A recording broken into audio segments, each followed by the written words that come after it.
So, anyway. All right, and speaking of career advice, let's talk about some of the most lucrative careers that a person can have right out of school. Not this one. In science, technology, engineering, and math, and I like this one too. According to Monster's mid-year jobs report, some of the top jobs in 2019 are in software development, industrial engineering, yay, nursing, and even jobs like truck drivers and customer service representatives. Did any of these jobs surprise you? Yeah, I can't do any of those jobs. I can't do. Julia is, of course, an industrial engineer, so she has real skills. I can just read, write, and speak, although that seems to be increasingly that's very relevant. Yeah. No, seriously, because AI is taking over everything technical related. So I think down the road, going forward, it's more important for real people skills. When I can deal with people. Yeah, I think people skills are really important, and I'm seeing, especially Gen Z, that their people skills leave much to be desired because they spend too much time staring at a screen. So yeah, that's something we could all work on. I think even my people skills are suffering from all this technology.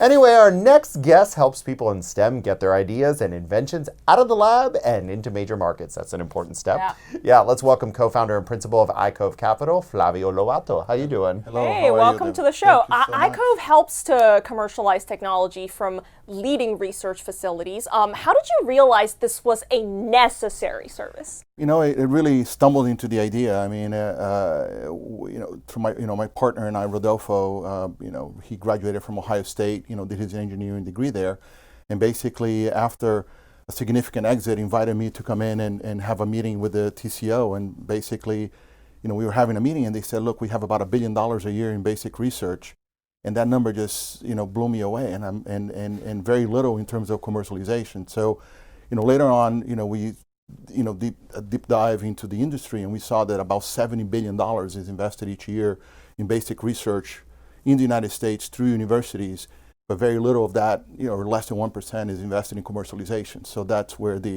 So there's an essential step missing there.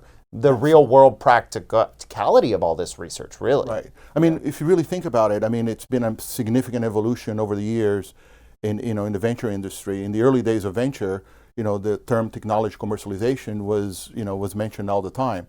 Along the way, as the industry became very large, funds tilted towards much later stage, and that whole idea of commercializing technologies out of research institutions just got lost in translation. So what we're trying to do is really build a bridge between the lab and market. Okay, so have you received pushback for this? Because, it's hard to change entrenched institutions and, making that leap. The ivory tower universities aren't exactly well known for operating in the real world. Yeah. Right. Well, it's really hard, and that is why it's a big opportunity, right? If it was easy, anyone could do it. And that is why that number is 1%, right, of total, dollar invested. So, but at the same time, if you look at the next big thing, in our minds, that's already being developed at leading research institutions. So our job is really to go through that process and identify and vet, these incredible technologies and, build teams around them to launch them as independent companies. And what are some of the trends you're seeing in technology being developed on campuses? I mean, one of the areas that we're very excited is about regenerative medicine. We have a very significant investment in the space.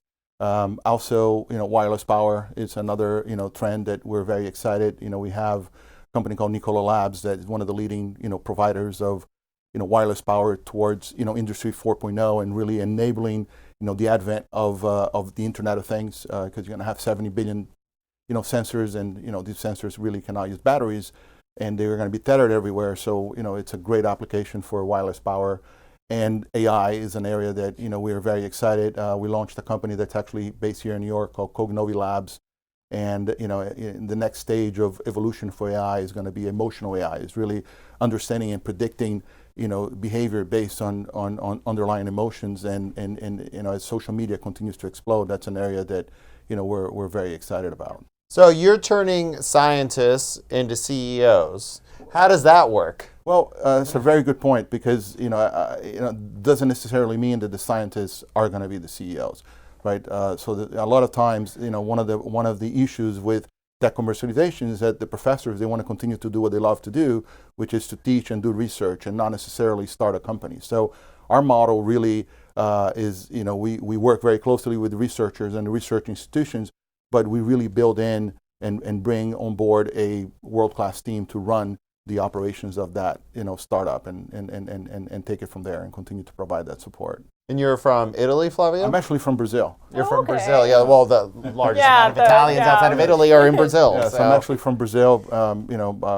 Actually, my hometown is in the mouth of the Amazon River. But, Manaus? Okay. Belém, actually. Belém? Yeah, on the West Coast, so on the East Coast actually, and but moved here 35 years ago. So it's it's Immigrants play a huge part in this space, in the startup space and university research. Absolutely. I mean, our team is 70% immigrants, and people from all over the world. China, Brazil, Japan, India. I mean, it's very exciting, and of course in the U.S. as well. No brainer, regenerative medicine. Yeah. Oh no, I mean, we our company, we have a couple of investments in that space. A company called Pyrogen Technologies, and is using nanofiber scaffolds that mimic the extracellular matrix of the body, and accelerate the healing process into wound care, orthopedics, vascular.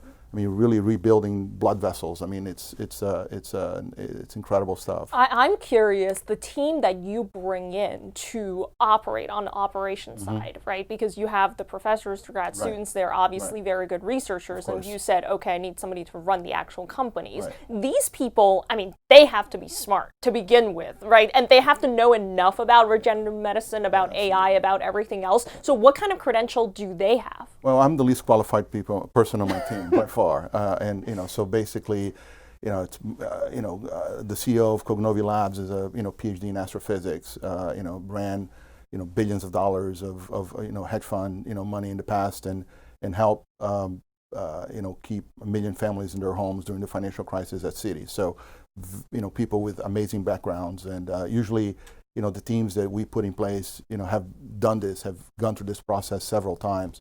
So quite experienced in that. So I mean, well, what I'm getting is, are you saying that somebody like an astrophysics PhD who also happens to have real world experience, is that kind of person in a better position to shape the future? I think so, because they have experiences in academia, but also in the real world. So they bring in a level of experience that is really unmatched. So from our standpoint, it has worked really well. Is really the partnership between the researcher that focuses on that day to day and the PhDs, right? And that's a big part of what we do. It's actually bringing in the PhDs to work full time and be really the first, let's say, employees and members of the team of that particular startup. And then you bring in, someone that has done it, in that space and has been successful in that space, and it's willing to come back and do it again. And look, we've launched 14 companies over the last 4 years, so it's been a hugely successful endeavor. I think one of the opportunities that we look at also is that we go directly to the source of innovation, right? We call what we do venture development, not venture capital, so it's a little different.